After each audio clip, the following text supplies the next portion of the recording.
नमस्कार दोस्तों, स्वागत है आपका तुलसीदास स्टडी चैनल पर। आज हम प्राचीन इतिहास में मौर्योत्तर काल का प्रैक्टिस सेट करेंगे। यह प्रैक्टिस सेट 66वीं बीपीएससी, यूपीपीसीएस, जेपीएससी, एसएससी तमाम प्रतियोगी परीक्षाओं के लिए काफ़ी महत्वपूर्ण होने वाला है, इसलिए इस प्रैक्टिस सेट को ध्यान से करें। चलते हैं आज का पहला प्रश्न। मिलिंद पौनहो क्या है? उत्तर होगा डी, बौद्ध पाठ। अब इससे जुड़े व्याख्या देख लेते हैं। मिलिंद पौनहो एक बौद्ध पाठ या ग्रंथ है जो इंडो ग्रीक शासक मिनेंडर एवं बौद्ध भिक्षु नागसेन के संवाद के रूप में रचित है। Next question. चरक किसके राज चिकित्सक थे? उत्तर होगा डी, कनिष्क। अब इससे जुड़े व्याख्या देख लेते हैं। चरक कनिष्क के राज चिकित्सक थे। इन्हें चिकित्सा का जनक कहा जाता है। इन्हें चिकित्सा की प्रत्येक विद्या पर समान अधिकार था। इन्होंने चिकित्सा शास्त्रीय ग्रंथ चरक संहिता की रचना की। Next question. कुषाण काल में भारतीय और ग्रीक शैली के मिश्रण से विकसित कला विद्यालय को किस नाम से जाना जाता है? उत्तर होगा सी, गंधार कला। अब इससे जुड़े व्याख्या देख लेते हैं। गंधार कला कुषाण काल में विकसित हुई थी। गंधार कला की विषय वस्तु भारतीय थी, परंतु कला शैली यूनानी और रोमन थी। इसलिए गंधार कला को ग्रीको रोमन, ग्रीको बुद्धिस्ट या हिंदू यूनानी कला भी कहा जाता है। सर्वप्रथम गंधार नामक स्थान पर इसके प्रकट होने के कारण इसे गंधार कला कहा जाता है। अगला प्रश्न। कौन सी कला ग्रीको बौद्ध कला के नाम से भी जानी जाती है? उत्तर होगा ए, गंधार कला। अब इससे जुड़े व्याख्या देख लेते हैं। गंधार शैली भारतीय और यूनानी कला की सम्मिश्रण शैली है। इस कला शैली के प्रमुख संरक्षक शक एवं कुषाण थे। इस कला का विषय मात्र बौद्ध होने के कारण इसे यूनानी बौद्ध, इंडो ग्रीक या ग्रीको रोमन भी कहा जाता है। अगला प्रश्न है। कुषाण वंश के प्रसिद्ध राजा का नाम बताइए। उत्तर होगा ए, कनिष्क। अब इससे जुड़े व्याख्या देख लेते हैं। कुषाण वंश का प्रसिद्ध शासक कनिष्क था। इसके राज्यारोहण की तिथि 78 ईस्वी भारत में शक संवत की सूचक है। Next question. कनिष्क किस वर्ष में राज्य सिंहासन पर आरूढ़ हुए? उत्तर होगा बी, 78 ईस्वी। Next question. शक संवत किसने और कब शुरू किया था? उत्तर होगा डी, कनिष्क ने 78 ईस्वी में। अब इससे जुड़े व्याख्या देख लेते हैं। शक संवत का स्थापक कनिष्क था। कनिष्क द्वारा इसे 78 ईस्वी में प्रारंभ किया गया था। Next question. बौद्ध धर्म का संरक्षक कुषाण शासक कौन था? उत्तर होगा डी, कनिष्क। अब इससे जुड़े व्याख्या देख लेते हैं। बौद्ध धर्म का संरक्षक कुषाण शासक कनिष्क था।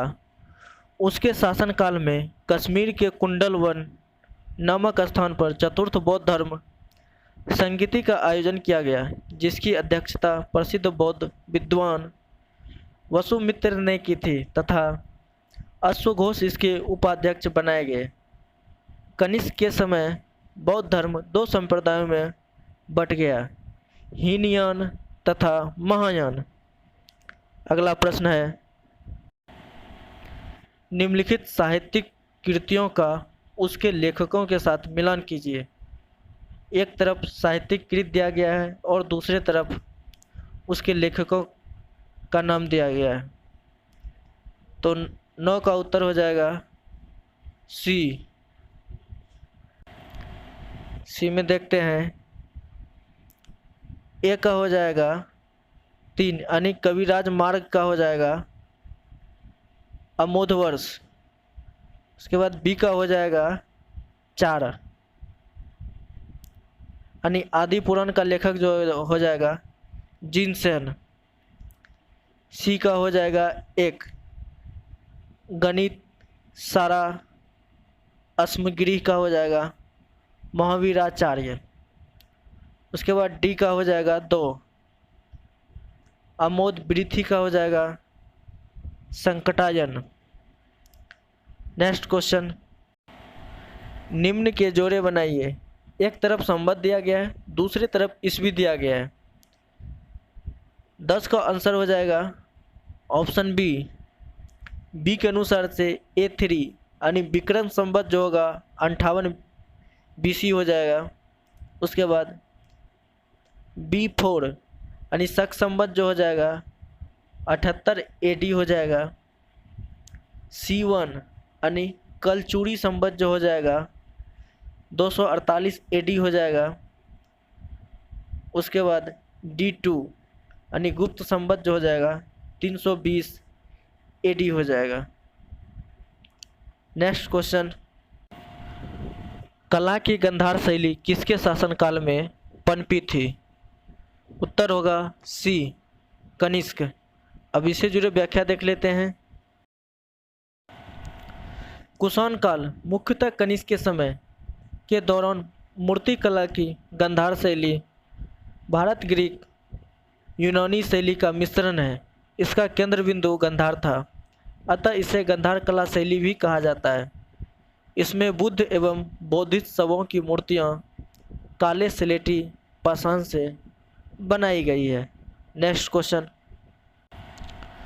प्राचीन काल में निम्नलिखित में से कौन कलिंग का एक महान शासक था? उत्तर हो जाएगा सी खारवेल। अब इससे जुड़े व्याख्या देख लेते हैं।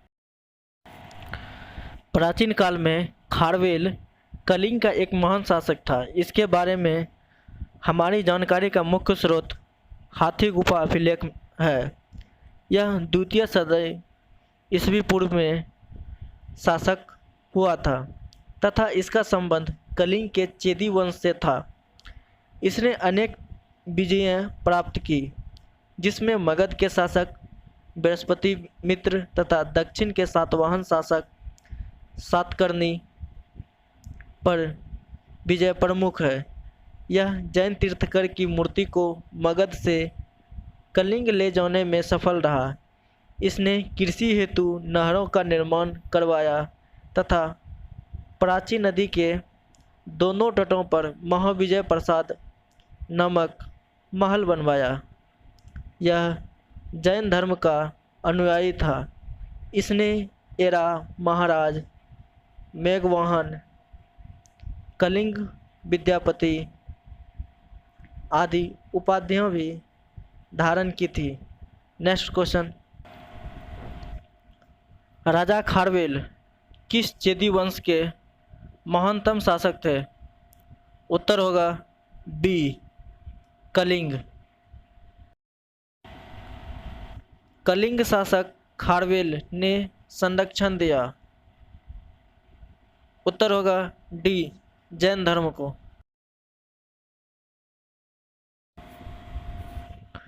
सातवाहन का सबसे बड़ा शासक कौन था? उत्तर होगा बी गौतमी पुत्र सप्तकर्णी। अब इससे जुड़े व्याख्या देख लेते हैं।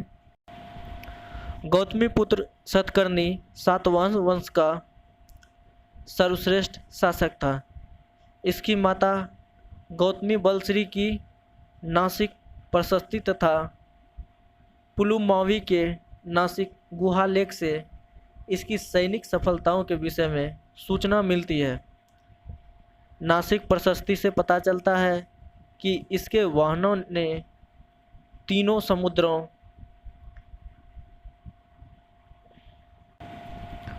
बंगाल की खाड़ी, अरब सागर तथा हिंद महासागर का जल पिया था।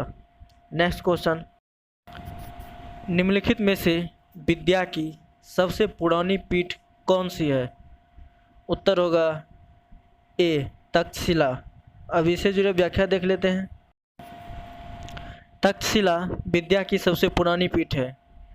यह मौर्य युग के पूर्व ही स्थापित था।